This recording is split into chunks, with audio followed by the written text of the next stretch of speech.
Boa noite a todos. O trabalho é realizado pela Daniane, Nelson, Natasha e o Leandro. Mediação como técnica de resolução de conflitos não adversarial. Meios alternativos e soluções de conflitos. Professor João Aparecido Basoli.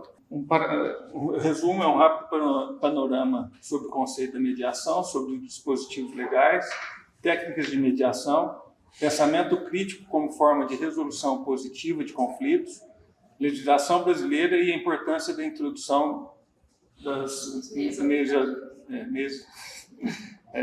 sou bom para falar, na formação de estudantes de direito. A metodologia utilizada na construção do trabalho baseou-se no método dedutivo por meio da pesquisa bibliográfica, onde foram analisados artigos científicos e demais bibliografias sobre o tema apresentado. Mudança do paradigma na gestão de conflitos. A mediação de conflitos emerge como um meio essencial de resolução, onde o mediador imparcial facilita um diálogo colaborativo entre as partes, promovendo decisões construídas por elas mesmas. Além de uma técnica de resolução, a mediação impulsiona uma mudança cultural significativa na gestão das relações humanas.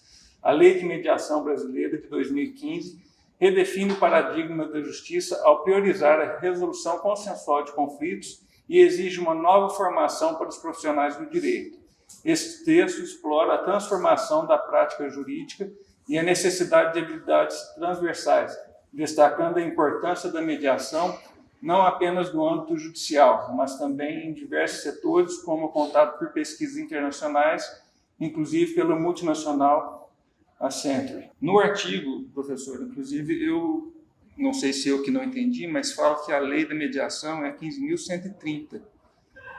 No artigo fala isso, mas nós pesquisamos é 13.140, né? Se eu não estou errando de cabeça. 13.140. Lei de Mediação, Lei número 13.140, de 26 de junho de 2015. Conceito e princípios da mediação conforme a legislação brasileira. Inserção da mediação no Código de Processo Civil, Lei 13.105, de março de 2015. Mudança do paradigma de solução de conflitos no sistema de justiça e os requisitos para a formação do profissional em direito. Desenvolvimento de habilidades transversais. Mediação como desenvolvimento de habilidades essenciais para profissionais atuais e futuros, um paralelo entre as habilidades exigidas pela mediação e as demandas do mercado de trabalho, a importância da mediação na formação de profissionais do direito em diversos setores, necessidade de formação que contemple habilidade de gestão e resolução de conflitos, impacto positivo na mediação, na transformação dos ambientes e na sociedade como um todo. A autora Maria Lília, ela descreveu a mediação, ela falou que tem 13 eixos. A escutativa, que é o mediador, ele tem uma escuta aprimorada, que dá possibilidade os conflitantes falarem e ela tem a sensibilidade, e o mediador tem a sensibilidade de escutá-lo. O uso de perguntas diretas são perguntas que o mediador ele reformula essas perguntas para que crie um ambiente que possibilite a conciliação. A realização de anotações, esse é um ponto muito importante que a Maria Lília fala. Essas anotações, ela diz que os dois conflitantes têm que saber que o mediador está fazendo essas anotações e elas são importantes para que depois o mediador ele reformule as perguntas a partir dessas anotações e que essas anotações ele não pode anotar todos os pontos, porque quando o mediador baixa a cabeça para anotar, isso não favorece a segurança do conflitante falar. Isso faz com que tenha um ambiente de que ele não está sendo ouvido, de que ele não está sendo respeitado durante a fala. A paráfrase que ela diz reformular, ela anota e reformula a pergunta, fazendo com que crie um ambiente mais favorável para a conciliação.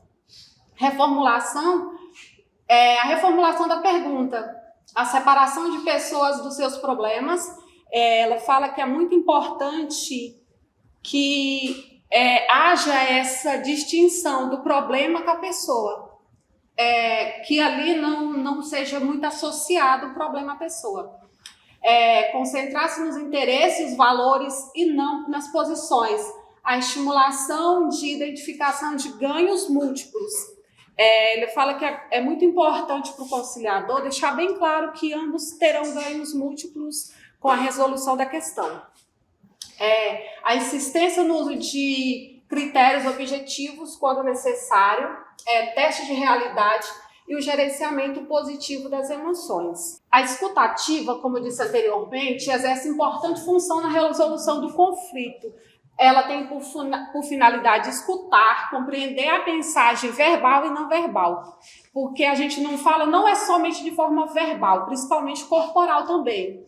E ela fala para o mediador ter essa atenção quanto a essa linguagem não verbal também. As anotações que eu disse também anteriormente, que é uma técnica que faz com que os assuntos importantes sejam refletidos, discutidos, provocando um diálogo entre as partes, possibilitando um resultado positivo. A paráfrase, as frases ajudam as partes a compreender os assuntos para chegar a uma solução do conflito, reformular a pergunta a partir da fala do mediador. E nesse momento, o mediador ele tira as palavras que no momento que foi falado, poderia ter havido algum ponto que ocasionasse algum desentendimento entre as partes. Vários fatores influenciam na hora da negociação, principalmente os fatores culturais, porque cada um de nós tem um fator cultural diferente. As crenças, os valores, e muitas vezes isso está presente na hora da mediação. E o mediador ele tem que estar atento a essas questões para tentar, de maneira mais amigável, conseguir resolver esses problemas. O mediador deve estar atento para separar as relações da pessoa do problema em questão, como eu disse anteriormente. As perguntas adequadas auxiliam o encontro dos reais interesses. Por exemplo, ele pode falar, fala-me sobre sua necessidade. O que te motiva? O que é importante para você? Essas são uma das perguntas que a Maria Lília ela fala que o mediador tem que fazer na hora da resolução do conflito. Enfim, deve o mediador questionar, possibilitando autorreflexão e novas propostas. A elaboração de ganhos mútuos é uma técnica que estimula o sentimento de cooperação. A partir do diálogo, uma vez identificados os interesses, estimula-se o encontro de várias soluções, muitas vezes diferentes das soluções inicialmente propostas. E a mediação, como uma técnica não adverbial, meios alternativos em resolução de conflito. Bom, pessoal, agora que nós falamos um pouquinho sobre as técnicas de mediação, eu vou trazer um pouquinho uma reflexão sobre o pensamento crítico como uma reformulação das situações de conflito. A gente sabe que diariamente, não só em questão de conflitos que são judiciais ou relacionados a conflitos entre duas pessoas que estão disputando alguma propriedade, estão disputando interesses diferentes em alguma coisa, não só nesse momento que a gente tem conflitos. A gente pode ter conflitos também na nossa vida pessoal, a gente pode ter conflitos no trabalho, a gente pode ter conflitos na universidade e em diversos âmbitos da nossa vida. E aí, a autora e diversos outros autores trazem como o pensamento crítico como uma das habilidades mais importantes, tanto na mediação quanto nos outros métodos alternativos de resolução de conflitos, porque a gente precisa dele para poder fazer uma reflexão melhor de como aquele conflito pode ser solucionado. Então, a gente tem aqui que o profissional capaz de pensar criticamente é capaz de comunicar com clareza, fazer as perguntas certas, perceber o problema real atrás do aparente e observar as situações por várias perspectivas. Então, é justamente todas as técnicas que a Daliane apresentou aqui pra gente, a gente pode ver que cada uma delas, elas condizem com o que a gente tem o pensamento crítico. Porque o que é você ter um senso crítico?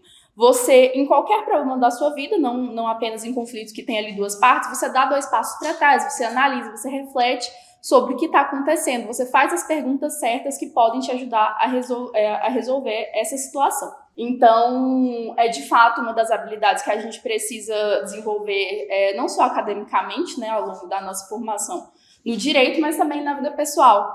E aí hoje a gente percebe quanto é difícil, né, quanto é complicado, que nós estamos em um momento atual que a gente tem tantas informações, né, chegando para a gente a todo momento, tantas pessoas, como a Daliane mencionou anteriormente, né, o que a gente deve levar em consideração na resolução de conflito? Que as pessoas têm culturas diferentes, têm pensamentos diferentes, então a gente tem conflitos muito grandes, né, atualmente. Eu acho que a gente está num ambiente que, infelizmente, que proporciona isso, né, de tantos pensamentos diferentes estão ali dentro de um embate. E aí cabe a nós, né, enquanto profissionais do direito e também na nossa vida pessoal, a gente fazer essa análise mais reflexiva, mais crítica, e não só pensar objetivamente, mas também ter uma sensibilidade quando a gente for analisar situações, porque faz parte também do senso crítico, né, você entender que um problema ele não tem só uma solução. As coisas não são sempre preto no branco, né? As coisas têm ali tons de cinza no meio, porque tudo depende de várias características. Então, a gente pode perceber que o pensamento crítico ele é uma habilidade realmente que os profissionais, não só de resolução de conflitos, né, eles precisam desenvolver, e infelizmente é uma coisa que às vezes não acontece durante a formação. E aí, dentre as técnicas de mediação que foram apresentadas aqui, a mais importante assim, para a solução positiva de conflitos, e quando a gente fala de solução positiva é literalmente no sentido da palavra mesmo, é a técnica de reframing ou de reformulação, que reformulação é a tradução de reframing, mas a gente também pode usar como sinônimo reavaliar, que é um método de incentivar a reavaliação de situações para encontrar soluções positivas. Então, a gente tem a utilização do reframing na mediação, em outros métodos também de resolução de conflitos, mas o que a autora do artigo que nós estávamos analisando trouxe para a gente é que essa técnica também pode ser utilizada no nosso cotidiano. Então, ela trouxe uma série de exemplos que demonstram como essa forma de reavaliar pode ser muito eficiente para que a gente tenha uma solução positiva de conflito, né? A gente tem que, de fato, pegar o conflito, que é uma coisa entendida como ruim, né? Duas pessoas estão ali em partes opostas, num embate, lutando por aquilo que elas querem, mas fazer uma reformulação daquela situação para que todo mundo saia ganhando, entre aspas, né? Que é o que a gente viu aqui na técnica de elaboração de ganhos mútuos, que ela é muito importante porque dá a sensação de que todo mundo sai vencendo, né? Não que tenha uma pessoa derrotada ali naquele processo da mediação.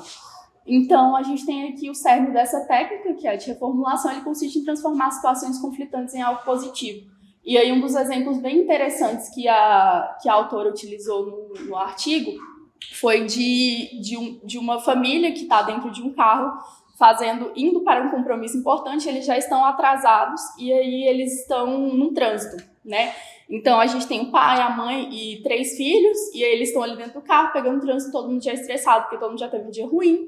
E o que ela utilizou a técnica de reformulação? O que os pais podem ver? Eles podem fazer daquele momento ali um momento de conflito durante todo o trajeto, até eles chegarem no compromisso deles, porque eles têm que ir, eles estão a caminho, ou eles podem aproveitar aquele momento que eles vão ter que passar por isso, para fazer um momento ali de diversão com a família, para conversar, para falar, para perguntar como foi o dia, né? E a gente também tem outras situações que a gente pode fazer isso, no nosso trabalho, no ambiente de trabalho, né? Sempre importante que você não conflite com as pessoas sempre, porque você vai estar ali todo dia com elas, né? Na família da mesma forma, aqui na universidade da mesma forma, nós estamos convivendo aí há 5 anos, todo mundo. Então, de fato, você ter essa forma de dar 2 passos para trás, reavaliar ali como a situação pode ser transformada, né? Uma situação que é ruim pode ser transformada em algo positivo.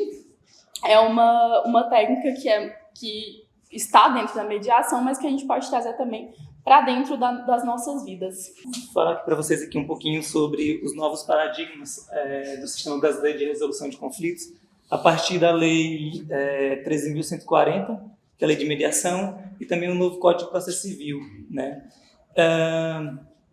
Então, assim, essas leis elas representam uma inovação do sistema de resolução de conflitos brasileiro, né?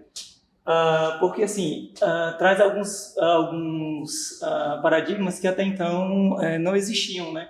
A mediação e a conciliação como mecanismos necessários e prioritários, né, no sistema de justiça, as sanções ao não comparecimento injustificado, até antes dessa lei, não havia essas sanções, o que torna o processo um pouco mais prático e também um pouco mais célere, né?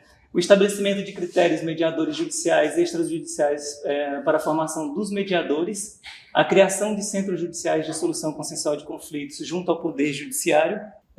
Isso também traz assim, um novo olhar, né, para o sistema civil e também para o acesso à justiça brasileira.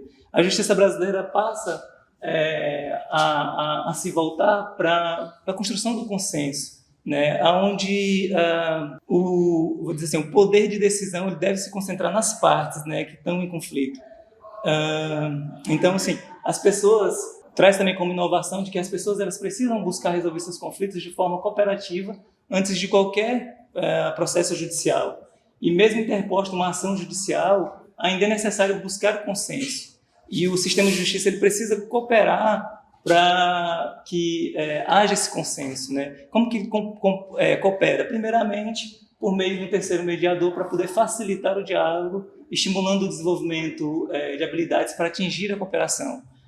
Também o fortalecimento das pessoas envolvidas nas questões que devem ser tratadas, como eu havia falado anteriormente, como protagonistas, né, desses conflitos que são dessas pessoas, né? Então, traz isso também como inovação. Um novo paradigma para a formação de profissionais e gestão de conflitos, né?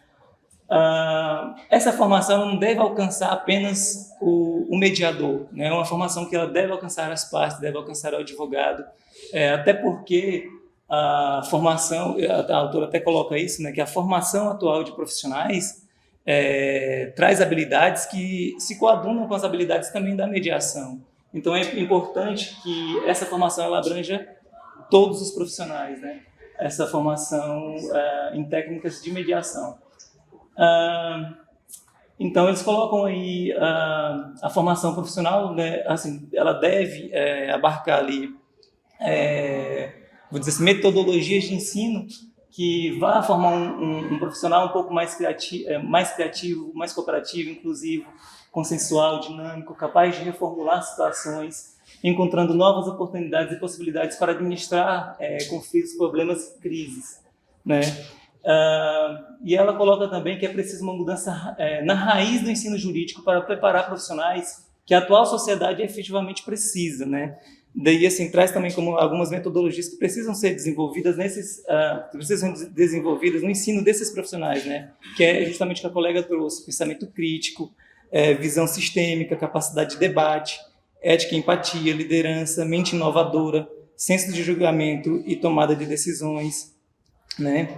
E daí ela coloca assim que não basta a inserção na disciplina de mediação ou prática nos escritórios de prática jurídica das universidades. Há que se ter um desenvolvimento transversal dessas habilidades que o negociador e o mediador devem desenvolver, né? Então, assim, esses são os novos paradigmas para a formação de profissionais, principalmente, eu vou dizer assim, do profissional do direito, né? Mas que não deve abarcar só o profissional do direito, mas também outros profissionais que estão envolvidos também na mediação. Em relação a essa questão da formação do profissional de direito, o que eu queria comentar é que quando eu entrei na faculdade, em 2021 eu peguei essa disciplina de métodos alternativos de resolução de conflitos, ela se chamava Meios Alternativos de Resolução de Conflitos, e ela era uma disciplina optativa. Então a gente teve a reformulação do PPC e aí ela se tornou uma disciplina obrigatória, e aí ela veio em duas, né, a parte teórica e a parte prática.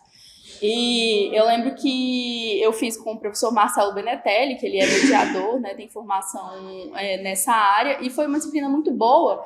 E o que a gente vê aí que já teve uma mudança, né, nesse viés do plano de ensino que a gente tem na faculdade, aliás, o plano de formação que a gente tem na faculdade, é que já foi adicionada como uma disciplina obrigatória, né, que antes era só optativa, não era tanta gente que fazia utilização, que não era tanta gente que se matriculava, eu lembro que a turma era bem pequenininha, bem fechada. Então a gente pode ver que essa necessidade mesmo, que até no trabalho anterior, que uma das colegas comentou, que o judiciário hoje está muito cheio, né, de processos, todos os dias são protocolados inúmeras ações, ações que são repetitivas, ações que poderiam ter soluções mais rápidas, mais eficazes para todas as partes, e que dessa forma as pessoas continuam ingressando, né, e que poderiam ser resolvidas de fato sem necessidade do judiciário, ou pelo judiciário mesmo, né, pelos centros pelo Sejusc, pelos outros núcleos, mas de forma mais célere e mais eficaz. E outra coisa também é que ontem à noite eu tive uma aula de laboratório de direito administrativo, e aí um professor convidado da professora Aline, que é o professor Murilo Centeno, que ele é procurador-geral aqui do estado do Tocantins. E aí ele trouxe para a gente, não era uma temática que estava no plano de ensino a princípio, mas eu achei interessante e curioso, porque logo hoje eu apresentaria esse trabalho. Que ele trouxe que a PGE hoje tem um núcleo, né, e que apesar de a administração pública não se utilizar tanto desses meios alternativos, né, para a resolução de conflitos, que hoje eles têm algumas câmaras que fazem, sim, conciliação, fazem resoluções alternativas de conflitos. Então, aí outra questão, né, que foi trazida durante a minha formação, que pelo menos no início da graduação não tinha, né? Então, nos últimos anos, de fato, a gente teve muitas mudanças legislativas, mas também mudanças comportamentais, e eu acho que tudo isso trouxe a gente aqui, né, para que a gente tenha essa parte da formação dos métodos alternativos que seja muito importante, né, que seja integrado de forma obrigatória no nosso currículo. E é isso. É importante quando a autora fala que, como o sistema de justiça ele mudou, também é necessário que os profissionais do direito eles avancem também, mudem a forma de atuar, né, dentro dessas habilidades que eu coloquei. Eu vou estar passando um vídeo agora que foi uma entrevista que a gente fez com uma profissional da Justiça do Trabalho. Ela vai estar falando um pouquinho sobre a conciliação, né, no sistema de Justiça do Trabalho, e também desse novo profissional, né, formado a partir dessas técnicas de mediação. O quanto ele pode agregar para esse processo para esses processos, né, de demandas aí conflitantes.